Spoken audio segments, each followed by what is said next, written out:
তো বন্ধুরা, তোমরা সবাই কেমন আছো? আশা করছি তোমরা সবাই ভালো আছো আর আমিও ভালো আছি। আমি আমার ছোট্ট একটা লাইফস্টাইল ব্লগ নিয়ে তোমাদের সামনে চলে আসলাম। আশা করছি তোমাদের ভালো লাগবে। তো প্রত্যেক দিনের মতনই আবারও চলে আসলাম। তো প্রত্যেক দিন কী না করি তোমাদের সাথে শেয়ার করি। তখন তো দেখতেই পাচ্ছিলাম আমি রান্না করছিলাম, রান্না করে এদিকে চলে আসলাম আমার মেয়েকে খাওয়াতে।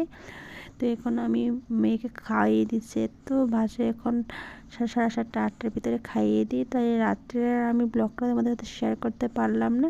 তো একবারে পরের দিন সকালবেলা আসলাম, সেদিন ছিল বৃহস্পতিবার। তো এই বৃহস্পতিবারে দেখো আমি এখন শাড়ি পরে নিয়েছি।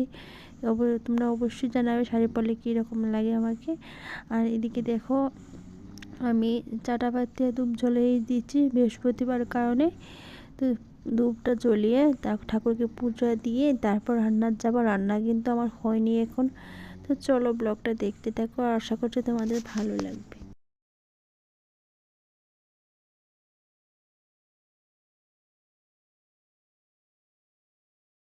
ওই আমি এখন পূজাটা সেরে চলে আসলাম সুজি বানাতে।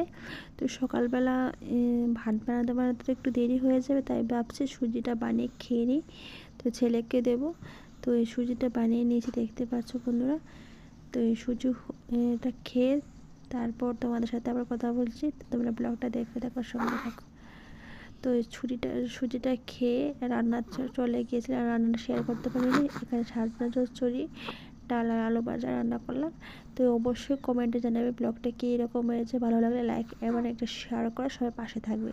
তো চলো টাটা, আজকের ব্লগটা এখানে শেষ করছি। নেক্সটে আছি তোমাদের সাথে নতুন একটা ব্লগের সাথে।